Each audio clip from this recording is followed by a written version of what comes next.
Happy Monday, everybody. Welcome into an all-new episode of the Pack-A-Day Podcast. I'm your host, Andy Herman. You can follow me on Twitter at Andy Herman NFL. You can follow the podcast at Pack-A-Day Podcast. In just a moment, we're going to be talking to Nathan Marzion and Tyler Brook. We did a really fun stock report. Who are we buying? Who are we selling as we get ready for this final stretch? Packers lines this week. Packers in the playoffs before you know it. So we're going over who's trending up, who's trending down. Again, who are buying, who are selling. So you're going to want to stick around for that. Also, we did a little bit of a breakdown of Packers Lions coming up this Thursday. Before we get there, though, I cannot tell you enough positive things about my time working with Habish and Rotier already.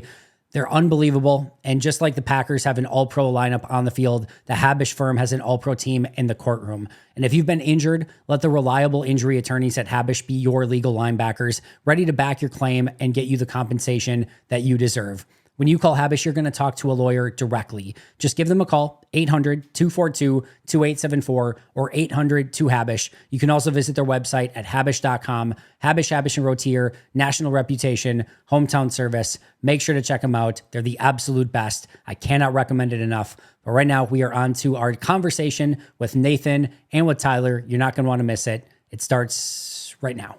All right, we're now joined by my good friends, Nathan Marzion and Tyler Brook. You can find him at Nathan Marzion. You can find him at Tyler D. Brook. Nathan, I will start with you. How are you doing, my friend? I'm doing great. We were just talking before we got on here that my teams are on a roll right now. You know, Packers obviously winning, Bucks keep winning, Marquette's playing really well. Badger football lost. That's great for me. Hey, I'm on a roll. Yeah, Badger football we don't need to talk about on this show at all. It's a little bit too depressing. I had to take my shot in there. I had to take my shot. I will say I am very much looking to, we've got Badgers, Michigan college basketball on Tuesday, I think, and Marquette, Iowa State, which looks like an absolutely unbelievable matchup on Wednesday. So I am definitely looking forward to those.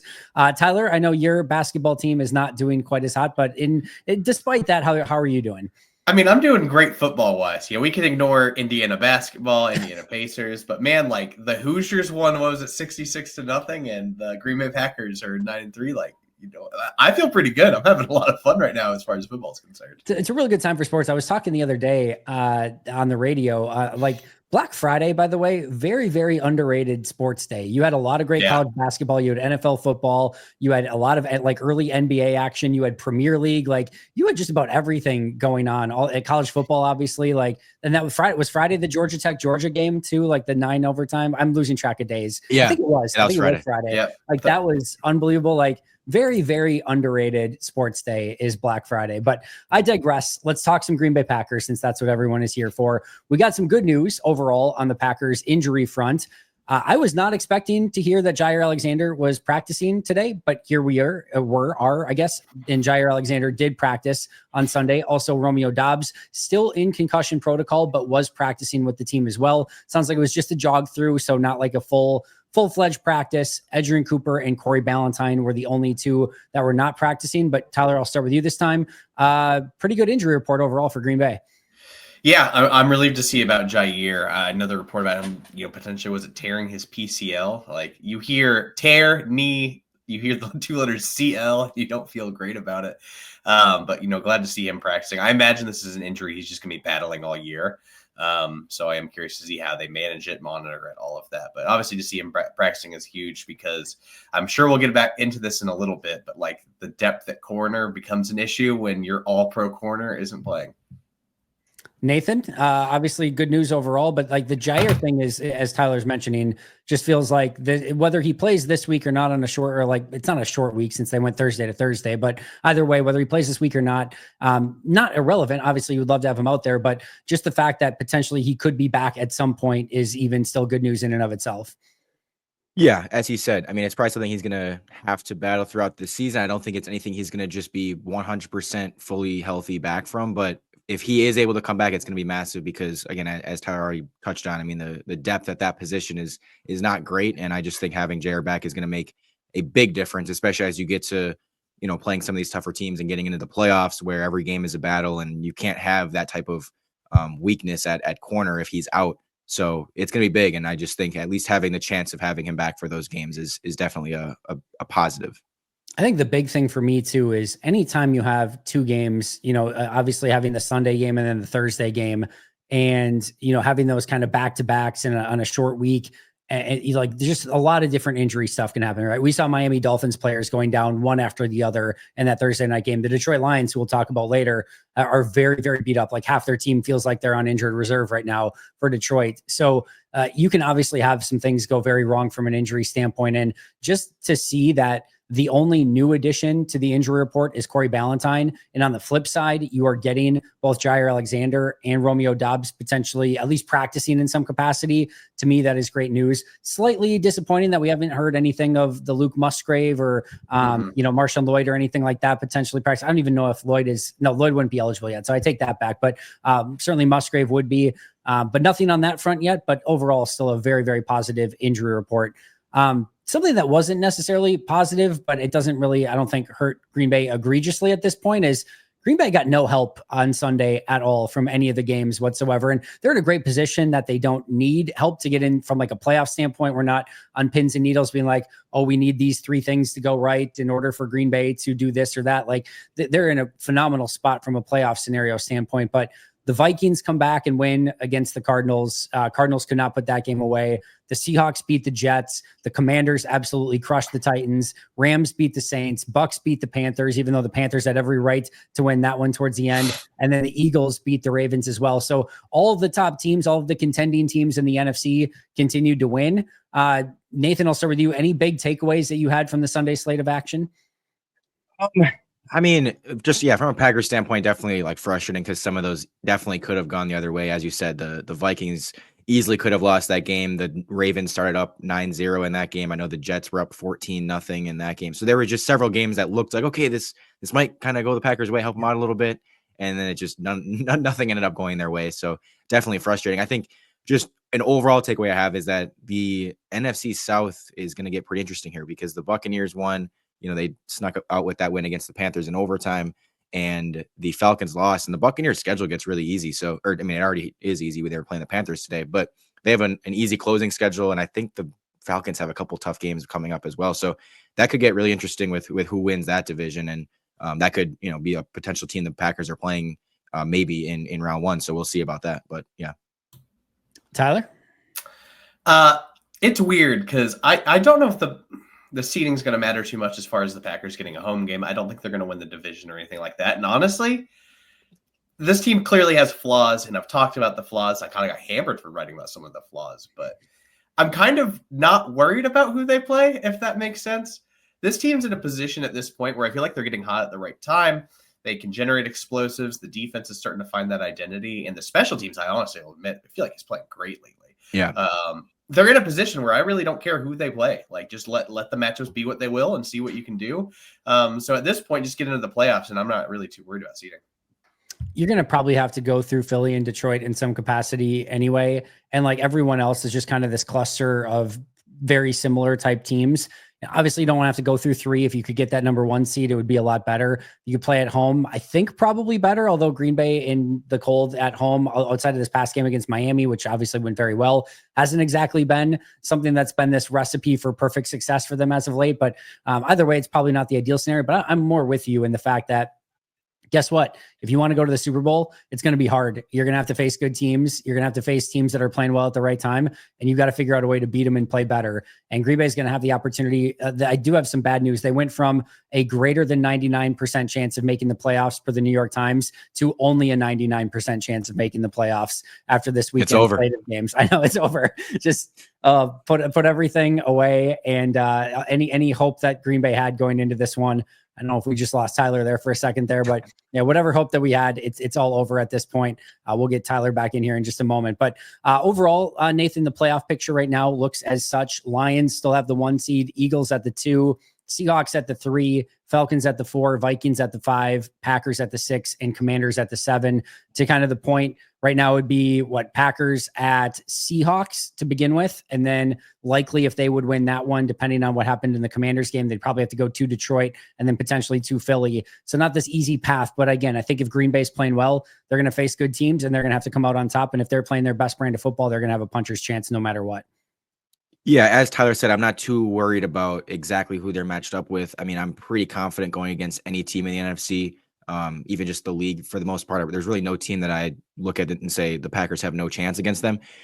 as you said, I think it's mainly that top three kind of has separated itself. Lions, Packers, Eagles, in whatever order you want. I think those three are definitely a tier above everyone else, and then everyone else is just kind of in their own cluster, as you mentioned. So, I mean, yeah, I'm not super worried about that first round matchup, whoever they do play. I guess going to Seattle isn't the greatest thing. Yeah, what could go wrong? Like, obviously, you have bad memories of that, and just playing in that atmosphere with a young team, it could make things a little bit more difficult than it needs to be. But from a matchup standpoint and just on paper, I'm not really worried about facing Seattle. I think the Packers are better than Seattle. Just playing in that environment might just make things a little bit more difficult than they need to be. So that might be the only game that I'm kind of like, I don't love that as a first round matchup, but either way, I still think, I'd pick the Packers to win. So. The problem with the Seahawks is that they've literally never played ever in a normal game. So you just have no idea what's going to happen. I was going to say, in like a 1-game scenario, right? Like anything can happen. I get that.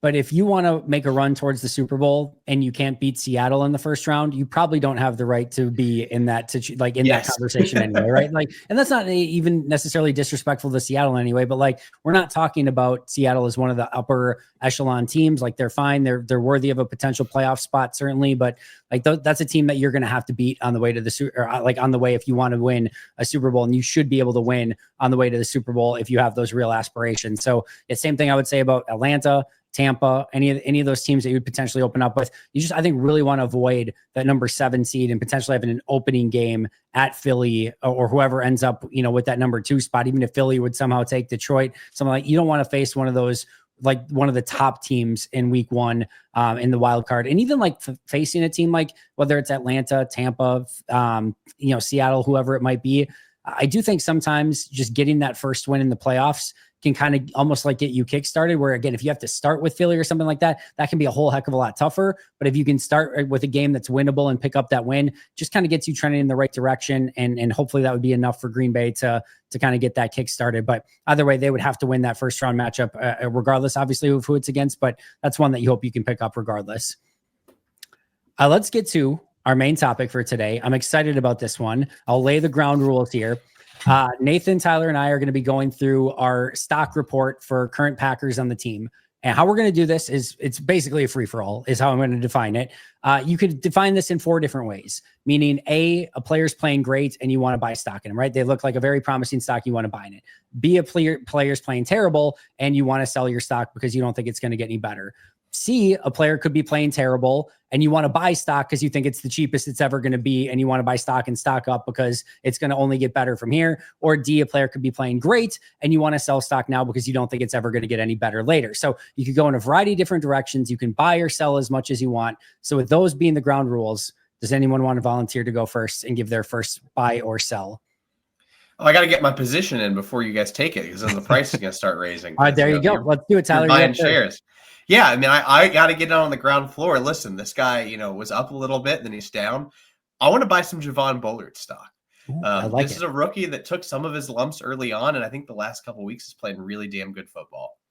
He can play in the slot. He can play free safety. It seems like in some ways he's kind of edging out Williams in some certain rotations I've noticed. So I'm kind of interested in that. But all in all, I just think this guy's a phenomenal tackler. I think he's second on the team in total tackles. He's just starting to find that confidence. And I remember vaguely earlier this season that he had tweeted like an old highlight of his at Georgia. And he's like, I'm still trying to find this guy. Like that guy. I just loved that tweet of like, I'm trying to find this confidence and this like intensity. And I'll tell you, like, I feel like it's starting to come a little bit, and I don't think he's played his best football yet. So I'm buying low on Javon Bullard. I think he's really starting to figure it out, and I'm excited to see what happens the rest of the year. I love Javon Bullard. I just love the way that he plays football, and he's downhill, he's attacking, he's physical. And Matt always talks about if you're going to make a mistake, make it at 1,000,000 miles per hour, and we can live with that. Like when he usually makes a mistake, it's usually playing at 1,000,000 miles per hour, and I can live with that, especially for a rookie that's coming out there, setting the tone, being physical, being intense, and just feels like from a secondary, like he's a little bit of a different flavor than anything they have back there. Add in the fact that he can play safety. He was a starting base defense safety this past week when I think they wanted to go a little bit more too high and have somebody that can come crashing down from the back end of the defense. He's obviously been in nickel. We've seen him in the slot. Like we've seen him a little bit everywhere. And I think that is such a huge thing for him too, especially for Green Bay, who a lot of times with rookies, they can be hesitant to put too much on their plate right away. With Bullard, they're just like, we're going to give you everything in the secondary. Good luck. And he's mostly been really good for it so far. So I like that one. All right, I am buying Tucker Kraft stock because I'm all in. He was great on Thursday against the Dolphins. Had 6 for 78. He was their leading guy in terms of receptions, receiving yards, and targets. So obviously, someone that Love was really liking going to. And I think that going forward, I mean, as you've got I know Dobbs is going to coming back from injury and stuff, but he was banged up. You're getting inconsistency from Dontavian Wicks. I think that Kraft being there as that, a little bit of a safety blanket sometimes and being that reliable tight end, that could be a huge difference maker for this team. He's been great at times also blocking downfield. He had an awesome block on Thursday for a big run. I can't remember if it was on a screen pass or on a run, but I remember one awesome block that really jumped out. And so I love the way they use him. I love that he just almost seems like he's like our George Kittle type of player. Yep. And I'm very excited for his future with this team and just for this season, the rest of the season. I think he's going to be massive. If they're going to make some type of Super Bowl run here, I think he'll be a big part of it. So I am very, very excited for more Tucker Kraft. He was the top of my list. He was the number one guy I had. So you stole him right before me. And I'm with you. I think he's going to be an all-pro tight end at some point. And I know that's a lot to put on a young tight end, whatever, but like, I think he has that sort of ability, and I think he can be one of the best tight ends in this league. So regardless of like, he's already playing well and people are already kind of aware of it, I still want all the Tucker Kraft stock that I can buy. So I'm there with you as well. All right, I'm gonna go really lame to begin. I'm gonna do 2 in a row. We'll kind of snake this thing. So I'll do 2 in a row. I'll do one lame. I'm going Jordan Love. I want more Jordan Love stock. Like for anyone that's like, he's only doing okay, or like, no, he's a very, very good quarterback. I think any of like the main issues so far this season were in large part due to the injury. I think he's only we're only beginning to see, I think, the peak of, again, what he can become. I think it's much closer to what we saw in the second half of last year. I don't think we're going to be talking about like 2-3 years from now. Like, remember that one stretch of like games he had at the end of that first year as a starter? Whatever happened to that? I don't think that's going to be the case. I think that's the real Jordan Love. I think already coming out of the bye week, we've seen a version of that's much closer. He's taking better care of the football. Over the last 17 games, it's like around 13 interceptions, which is like still slightly on the higher end of league average, but not by a ton, and certainly would not give you this like complete gunslinger type mentality. And again, the majority of those interceptions came when he was banged up and did not have his full mobility. I am all the way in. I think there's not going to be an ounce of them that ever regrets that contract. I think he's only going to get better. And I do still believe that the Jordan Love absolute monster tear the second half of the season is still coming, and the best is still in front of him. So give me the Jordan Love stock. I don't know. I think you should have held until Toyotathon was over, because then you might have been able to buy during when people are trying to sell, maybe lower that price a little bit. Yeah, that's fair. Or sell. Maybe I'm going to buy now and sell right before Toyotathon ends, like just right like the week before. But I don't even know how long does it go. Hopefully it goes until February. We need it to go until February. So I've been tweeting about Toyotathon after every win, and I'm really thinking about trying to start a petition, like in the state of Green Bay, like Toyota, like just extend it through the Super Bowl. I guarantee you Packers fans will start buying Toyotas. Yeah. Toyotathon, this is from the AI overview. Toyotathon typically lasts for several weeks, usually starting in mid-November and running through the end of the year or early January. That's not good enough, Toyotathon. We need another month. We need another month. Exactly. How, like, you have to think Jordan has a deal with Bergstrom, so he's not going to be able to do anything with Toyota, but you have to think that Toyota had to at least call, right, and be like semi-aware of this, of like this is going on. But I'm going to give, that's my lame one. Cliche. It's easy, right? I know you mentioned him, Nathan. I am buying low on him, and I'm going to get all of my money back and then some tenfold. I'm not giving up on Dontavian Wicks. Give me the Dontavian Wicks stock. Everyone else can sell it. I know the struggles. Like, it is frustrating. He's got another drop this past week that almost results in an interception if the best corner on the team, Christian Watson, doesn't break up a pass for the second consecutive week. I get it. I love what he does as a blocker. He's tenacious. It's going to continue to get him opportunities out on the field. And I understand, like, there's going to come a point in time where it almost feels like all the Madden sliders are maxed out to everything except catching ability. You can get off the line of scrimmage great. He's got a great release package. He can get open. Route running's good. Blocking is good. He's like, run after the catch is good. Like, everything's there. just catch the ball. So I get the frustration. I'm not giving up. He's taking the second year Devontae Adams thing just a little too seriously. Year 3 of course, is going to be amazing. And then he's going to go on to have one of the, all pro careers and everything like that if everything continues the way that it's supposed to. But I'm still buying. I can't give up on it. There's too much talent there. So I'm going Dontavian Wicks. I like it. You're just min-maxing Devontae Adams with Dontavian Wicks. That's your theory. Very much so. Very much. I'm just, he already put the whole career arc there for Dante. Like Dontavian Wicks is just trying his best to follow it to a T. And I respect the game. I very, very much do. Devontae walked so Dontavian could run. Yes, exactly. All right, Nathan, you're up next.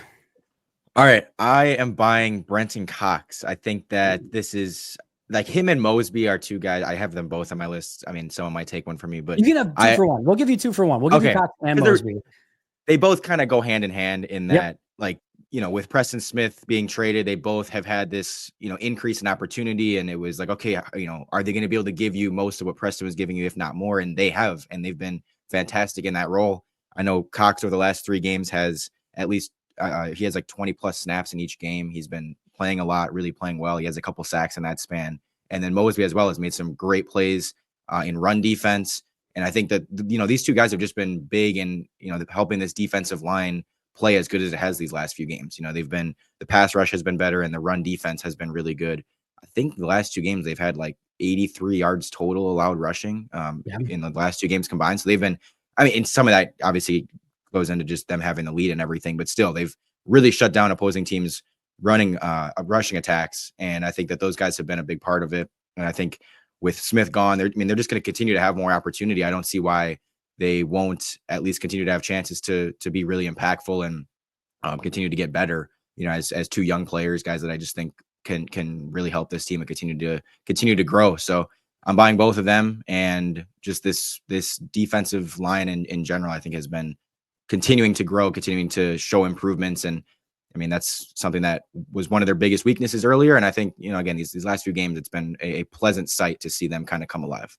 It's funny that you're buying on Cox and Mosby because I know a lot of people thought that the Packers sold on Preston Smith at the deadline, but I think they were also buying on Cox and Mosby and also LVN and I think Enagbari to some extent as well. But I think getting those guys in the field and obviously picking up a 7th round pick, a couple extra million in salary cap space, those sort of things help as well. But I didn't see that as a sell maneuver. I looked at that as an opportunity for these younger guys. And I think they've taken a great advantage of it so far. And to me, there hasn't been anything lost with Preston Smith going to Pittsburgh at minimum, if not actually maybe gaining at that position. So I think it's been a really good deal for Green Bay. All right, Tyler, you're up. You got 2 in a row. You can go any direction you want. Can I do a hold? Is that allowed? Sure. Yeah, let's do it. Yeah, all right. We make the rules as we go, my friend. Yeah. So if you followed me for a long time, I owned quite a bit of Quay Walker stock. And I was about ready to sell all of it a couple weeks ago. But I'm going to give him some credit. Hammered him at that Bears game. Like, really hammered him. I thought that was his worst game as a pro. It was terrible. Way too hesitant. Since then, I think he's woken up. Like, you're seeing a player that, is an asset in coverage. I still think the linebacker unit as a whole is still struggling with zone just in general. But he's been a much more reliable tackler. I'm just seeing a guy with a bit more intensity. And he was a genuine asset in pass rush against Miami. So I'm holding there instead of selling just because I think we're starting to see it. And also, like, with the price per share of Quay Walker's stock, and I have such a large, like, why would I sell all this when it could potentially, I could be a millionaire if this goes well. So I'm just going to hold on to that at this point. And then second one I'm going to go with is Dan Whelan, actually. You buying or selling or buying? Sorry, buying. Totally buying. My biggest thing with Whelan is I was waiting to see how he's going to do in a cold weather game. Like, all right, yeah, he's punting, he's booming it, all this stuff. But like when it comes to cold weather and Packers special teams, I feel like things just fall apart. Thought he punted really well on Thursday night. And, he's consistently getting it inside the 20. When he needs to bomb it, he can bomb it. What I like about it when he bombs it is he's not out kicking the coverage still, which really helps with coverage. And that's just been really solid all year. So I just think he's so locked in as a punter. It's been, probably one of the quietest legitimate weapons on this team is how effectively and consistently he flips the field. No, I like that one a lot. I consider like just even like special teams as a whole, but like are punter stocks the like equivalent of penny stocks? Like, is that like the 100%? Yes. All right, I'll take it. So you're buying all in on the penny stocks, being the punter stocks in this case. I love it. So you've got to buy a hold, and you're going all in on penny stocks. I absolutely love it. All right, I think Nathan, you are up next. Okay, another guy that it's another buy. I'm gonna buy more Kenny Clark. I think he's continuing to start to play better, and this is something once again that we've kind of been waiting on, of like him and Rashawn Gary a little bit. We're having disappointing years for the first half of the season, and it was like, when are these guys gonna really wake up? And this defensive line, and the last few games has been just continuing to get better, and he has really come alive and helped this defense. And I think it's another guy where I'm like, if the Packers are going to be serious about winning a Super Bowl or making some type of run here, I think Kenny Clark is going to have to be very good and be that player that we got used to seeing in recent years. And we didn't get that for the first half, and it affected them a little bit with run defense and the pass rush and everything. But as I said, getting better, and I think that going forward, he's gonna continue to be that player. And I just think we've kind of seen him turn the corner a little bit this season. And if he can continue this, I think those stocks are going to pay some dividends. Love it. All right, I got two coming up. I'm going to go with a buy, and I'm going to kind of like, if you ever ask Alex Strofe and Perry Goldstein about this, I kind of tend to make my own rules on these as we go, and they always get very mad at me. So you guys can get mad at me as well if you want. I'm buying a coach here. I'm buying Matt LaFleur. I am buying Matt LaFleur stock because, I saw a graphic the other day of like a coach of the year graphic of like who's going to win this award. And there were eight coaches on the graphic, and Matt LaFleur was not one of them. And listen, like, I'm probably not putting Matt LaFleur in like the top one or two. Like, there's some really good coaching jobs this year, whatever. Like, I'm not going to necessarily sit here and say like Matt LaFleur should be coach of the year. But if there's a graphic of 8 coaches on a coach of the year candidate and Matt LaFleur is not on them in any capacity, what are we even remotely doing here? And I still we're still to the point where every single game, and I don't know, maybe some of this is just trolling. Some of it is like consistent though. So I don't think it's just trolling, but like, I literally still see fire Matt LaFleur tweets. There was a guy who went on like a 3-day rant from Thanksgiving until about he went through 3 days of leftovers and was still tweeting through it of like how Matt LaFleur is a great coordinator, but still a terrible coach. And I'm like, my brother in Lombardi, he has the second most wins for a head coach in his first 6 seasons to only George Seifert, just passing Bill Cowher, Mike Holmgren, Andy Reid. Like, I get that at the end of the day, as a head coach, if you want to be considered great, if you want to be considered the top of the top, you got to win a Super Bowl, at least one Super Bowl, right? Like, you're going to have to do that to get in the conversation. But like, my goodness, what he has done for, taking over as head coach of Green Bay, continuing and setting a new culture. I think being, really straddling the line between being a demanding coach and also being a player's coach, understanding where they're at and meeting them at their level, getting this team in every single season to be competitive, regardless of if you're like getting Aaron Rodgers MVP, if you're getting Aaron Rodgers decline, if you're starting brand new with Jordan Love, if you've got to go 3 games with a backup in Malik Willis, it just never seems to matter. They're always competitive, almost no matter what. And to me, he's only going to get better. He's only going to get more well-regarded. And I give me all of the Matt LaFleur stock. I'm all the way in. I think he's an unbelievable head football coach. And I will go as far to say I think there probably are maybe 1 or 2 better coaches out there. There's not a coach that I would rather want leading this Green Bay Packers team than Matt LaFleur. So that's my spiel on MLF. Plus, I mean, we can admit it. He's pretty good looking too. So I think that helps. The eyebrow game is unbelievable. I forgot. I have one more. I did feel like selling was the hardest one of this. There wasn't like anyone really. I'm going through the roster. I'm going through coaches, going through everyone. I'm like, who can I legitimately sell here? So I'm going to, again, maybe twist the rules a little bit. I'm selling Kingsley Enagbare as a starter.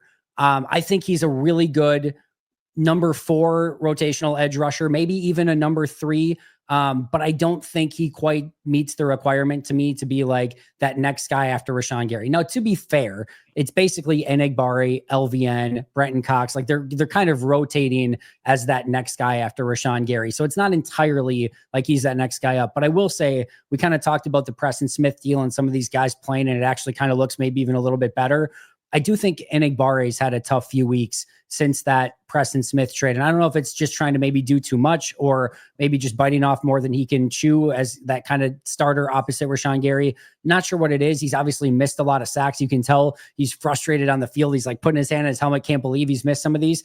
I think he's a good player. I think he can help this team. I think he's clearly one of your top rotational defensive linemen. I'm not saying like I'm all the way out, cut him, anything. I'm not anything like that. I'm just saying is like, that potential number 2 guy that probably is just maybe a step too far for where he can potentially get to, but good player, just maybe selling as a starter. Fair enough. That's fine. Nothing too controversial there. Yeah. All right, deal. All right, Nathan, you're up next. All right. Yeah, the selling was hard. I really couldn't find anyone that I was like super thrilled with selling. So I'm gonna go with once again another player I'm buying, and I think this is one that you could trick some people. Maybe the price is lower than it should be because people are tricked by some of the basic stats and the yardage. But Jayden Reed, I'm going to buy more Jayden Reed because he hasn't been used a ton, but I love how he's being used. And I love the positions he's being used in.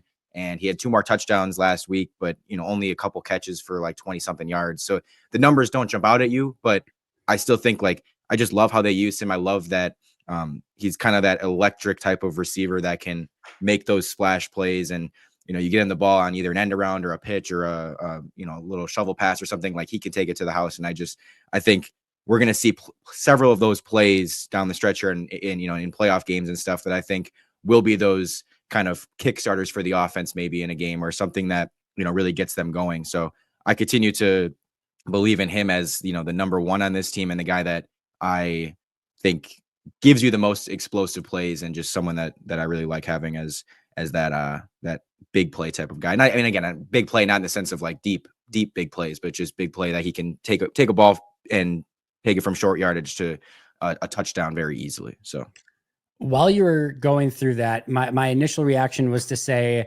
the awesome thing about Jayden Reed is it feels like anytime he is targeted, something good happens. It's even almost like impossible. There was a play, I think, at the beginning of last year where they threw it to him over the middle of the field and he had the opportunity to go up and catch it. I think it bounced off his hands and kind of went behind him for an interception. There was something to that extent that happened very early in the year last year.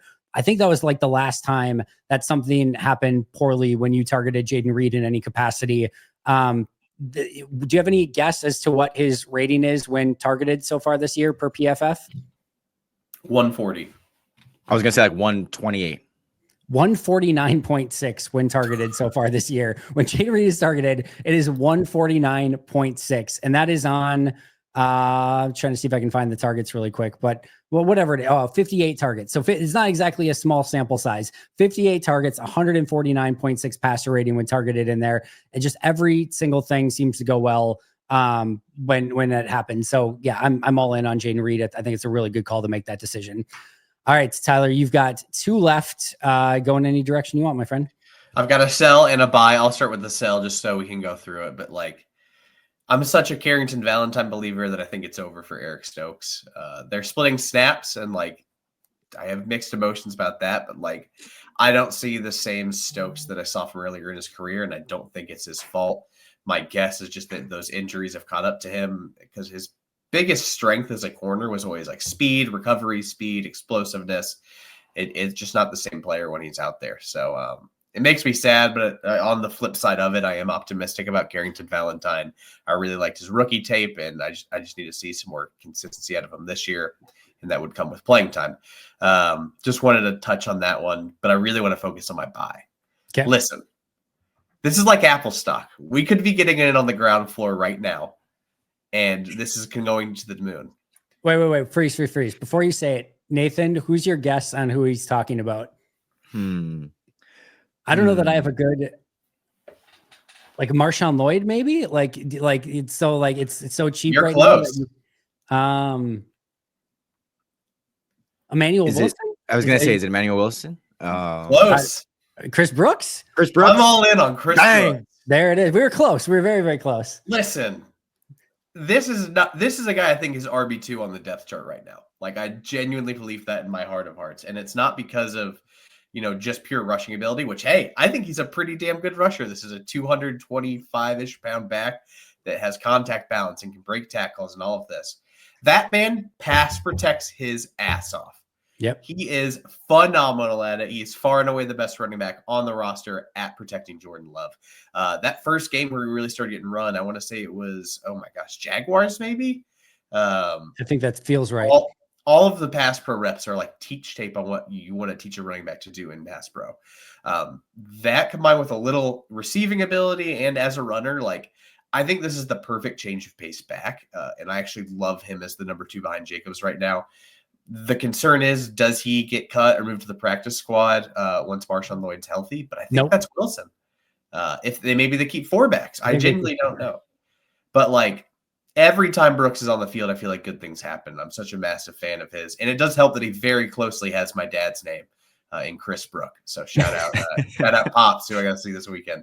But I absolutely love everything that he's brought to the table. I think it's another home run signing by the pro personnel department. So shout out Goop. These type of players are going to have spots on the team forever, right? Like if you can pass pro like that, they're also using him in the pony because he can also be used as a lead blocker. They're almost using him as like a fullback in some places. And he's actually done, considering he's a halfback running back, he's actually done a pretty good job with that. And then you're also looking at a player who had 0 time in the offseason with this team. Like they haven't even had the ability to really go through a full OTA mini camp, training camp, and like really get the offense instilled with him. And I think even building things potentially for Chris Brooks that he could do really well. So like, I'm with you. I think that type of player is going to have a role on the team forever. And I love what he's doing. And like a lot of times you get a player in that role where it's like, they're great at, blitz pickup, great. It's like, yeah, but they usually suck at everything else. Like he doesn't. He catches the ball well out of the backfield. I know he had that one drop on the little Texas route, but whatever. And then, he run after the catch is good. He broke those 2 tackles last week. I think maybe a little bit, running harder against his former team, but overall, he's a good runner too. Like he does everything well, which it is so hard to find running backs that can pass protect that way and do everything else well. He's a fun player. I love this running back room. I really do. I do too. We're talking about who might. It's awesome. I mean, we all know what Jacobs is, but yeah, Brooks. You just talked about everything well that Brooks is doing. Emmanuel Wilson gets in there, and it feels like every time he touches the ball, he's getting 7-10 yards. And we haven't even seen Marshawn Lloyd really, but like I just love it. They are going to be, as Andy said, these are going to be guys that are on this team for a while, I think, and it's a good problem to have. I think having this many options at running back, and even just God forbid Josh Jacobs goes down with an injury, knock on wood, but I just think, you're in okay hands that I'm not completely like, oh my gosh, we have no chance if Josh Jacobs is out. I think some of these guys can step in and, fill that hole if needed. If something, does happen to him for a game or something. But yeah, I really just like how many guys they have there. Yeah. And I'll say this too. I'm not saying he was the best, but I will say there were times in OTAs, mini camps, training camp early on where Marshawn Lloyd looked like the best running back in camp. I'm not saying he was the best. That'd be a pretty bold statement, right? With Josh Jacobs there, but there were times that he looked like the best. So they have something there too. I really believe that. And I do think they keep 4 running backs when needed. I don't think any of these guys are going anywhere. I think they'll figure out the logistics and the rest of the roster math elsewhere. But I'm with you guys. I absolutely love this running back room, and credit to the coaching staff and the front office for finding these guys in a variety of different spots. Chris Brooks, Emmanuel Wilson, just out of nowhere, 3rd round pick in Lloyd, and then a big free agent signing in Jacobs, all different walks, but all very talented backs. All right, Nathan, you got one left. Do I have one left? I feel like I've done 5. Wait. Yeah, because you did. Well, we gave you 2 on Cox and Mosby. We gave you 2 for 1, but then you had Kraft, Clark, and Reed, and I think you have one left, unless I'm mistaken. Maybe you're right. Okay, so if I'm gonna try to do a sell because I've done all buys so far. I'm going to sell Lucas Van Ness just because it's gone up enough that I think, okay, I'll sell, at least get something for it. I'm not a full believer that he is like back and this is going to be something that he's going to be able to keep up. Now, I don't want to act like I'm completely out and that he has, I don't think he has any chance of keeping up this level of play. He could. A couple weeks of better football from him in these last few weeks. Like, yeah, it's good to see. I just don't know if it's going to keep up. And I already kind of said, I think, I like Bretton Cox. I like Aaron Mosby. I think that those guys maybe going forward, could be even better in that spot. So I'm going to sell Van Ness. And just because that's one of the guys that I was like, okay, I think his stock has gone up enough that I'm willing to sell it, and I don't really love him going forward. So, All right. I'm going to follow that up. I'm going to sell with another first round pick on the defensive line, and that is Devontae Wyatt. And for a very specific reason. I just went pretty aggressively all in after the Bears game and saying I was done with the Quay Walker experience. And I didn't think there was a world in which he would all of a sudden just get better and the light bulb would go off and like just become a good linebacker. I'm like, how after 2.5 years and a brutal game against the Bears, how could a linebacker, like, how would you, like, what are we going to expect from here on out?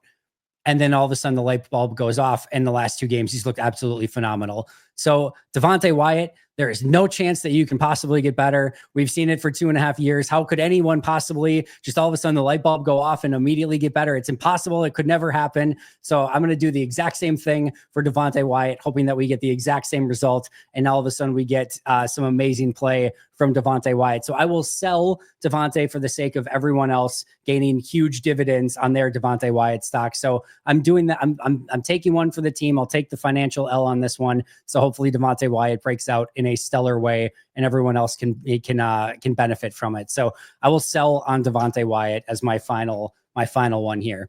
All right. So just to recap, Tyler is going to buy Javon Bullard, hold on Quay Walker, buy on Daniel Whalen, sell on Eric Stokes, and buy on Chris Brooks.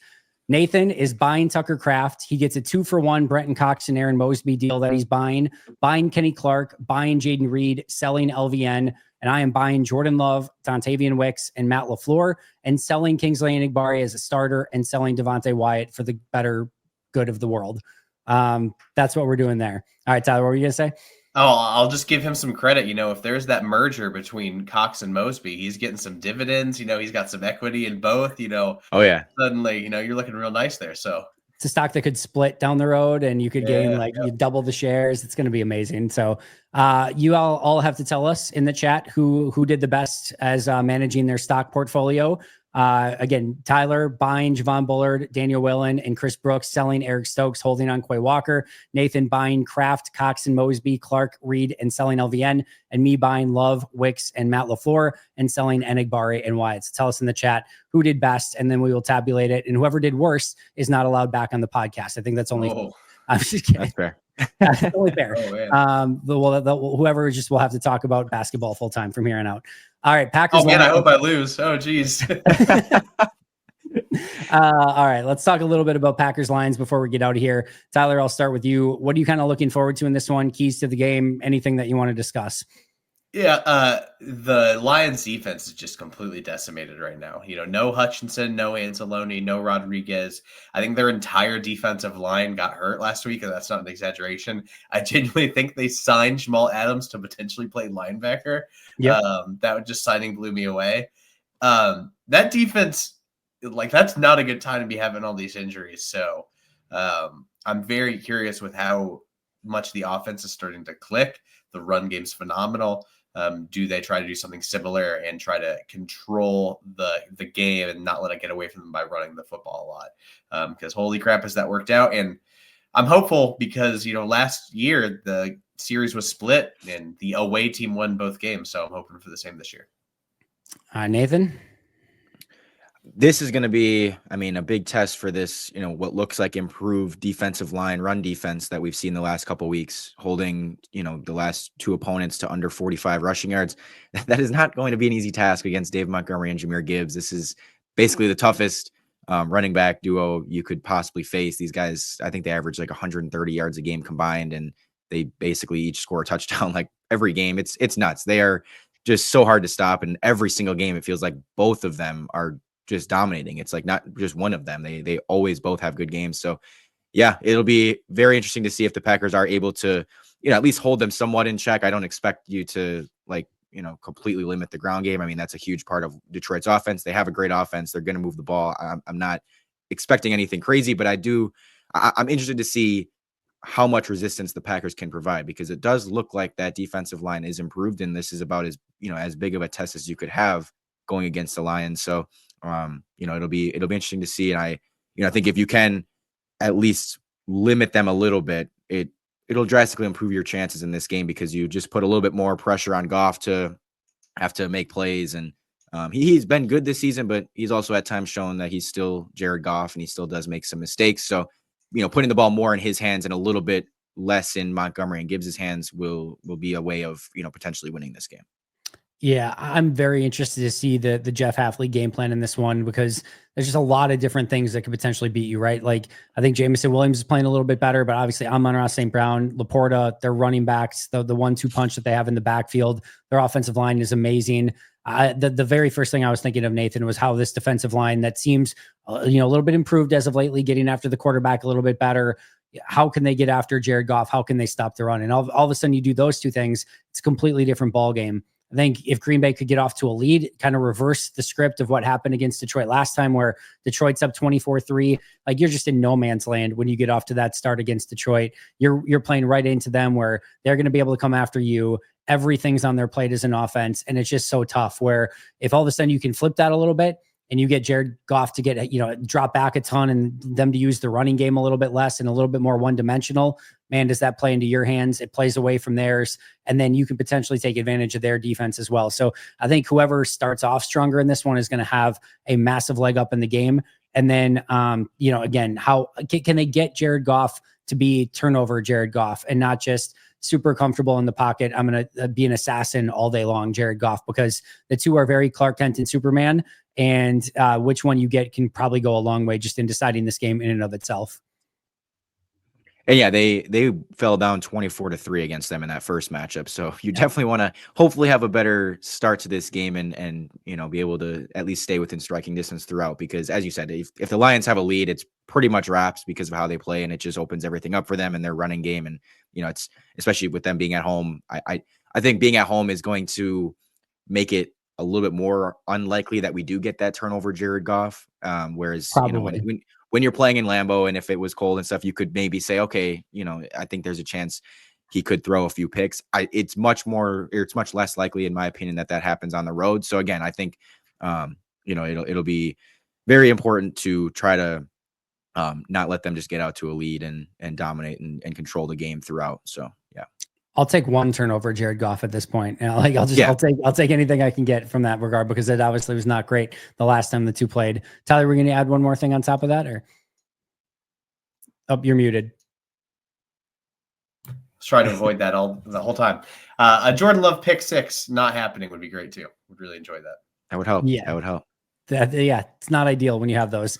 Defense is limited. The defense in itself has limited the last four opponents to under 20 points, including the Lions, who again got some of those points by the pick six from Jordan. So if the defense can continue to play like that, the offense continues to improve. You don't get down 24-3.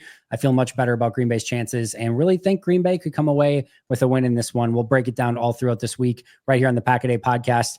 Nathan and Tyler, I appreciate you guys a ton. Nathan, final thoughts, and where can we find all of your incredible work? Yeah, you can find me on Twitter, mainly at Nathan Marzion, just my name. And, I'm doing a Bucks podcast that I post pretty much weekly. So I do that throughout the season. And then obviously continuing to do Packers stuff. I'm trying to hopefully do a Packers victory video for this week. So I haven't been able to do one the last few weeks. I'm going to try to grind one out in the coming days. So priorities, Nathan, priorities. Hey, a lot of teams playing right now. So I don't have a ton of time. It's like, all right, I want to do it. And then all of a sudden the Bucks play and Marquette plays. And I kind of just gets lost in the back of my mind. So I totally get it. You're forgiven. Tyler, what do you got coming up this week, man? Oh, geez. Started the new job at Yahoo Sports and Rivals social media. So getting my Photoshop skills dusted off, continuing to do work at 33rd Team. So just go read all that stuff. Talk today about what went wrong with the Bengals and what they have to do to turn it around this offseason. What else did I write? Oh, today's been a blur. But anyway, read my stuff at 33rd Team. Appreciate you guys as always, and hope you guys enjoyed your Thanksgiving. What a rough season for the Bengals. I remember there was a Bengals beat writer before the season who said they're not going to make the playoffs. And I'm like, will you be serious? I'm like, this is like you clearly like not being able to see the forest through the trees or whatever the stupid saying is. I'm like, the Bengals are clearly going to make the playoffs. And then he was 1,000,000%. I forget who it was. I wish I could give him credit, whoever it was, but like they were 1,000,000% spot on. That franchise is not in a great place right now. So what was your kind of like, not to give away the article, but like, what was your key takeaway of like what's going wrong in like a 30-second snippet? They have one of the lowest run rates. So they're just very one-dimensional on offense, and the defense is just super duper stinky. Does Zach Taylor survive? I don't think so. What I would love if I was a Bengals fan, and I think it's possible, I think they'd be the number one team for Ben Johnson. He'd get out of the NFC. He doesn't have to compete with his old team, and he gets to coach Joe Burrow and Jamar Chase. I just think it's the perfect fit. There are worse directions that Ben Johnson could go in, as long as he thinks that there is a willingness from the ownership and front office and everyone to do the things that are needed to be successful in the league. But it's maybe another story for another day. Yeah. You guys are the absolute best. Again, follow him at Nathan Marzian. Follow him at Tyler D. Brook. You can find me at Andy Herman NFL. You can find the podcast at Pack a Day Podcast. That is going to do it for us today. But until next time, and as always, go Pack Go.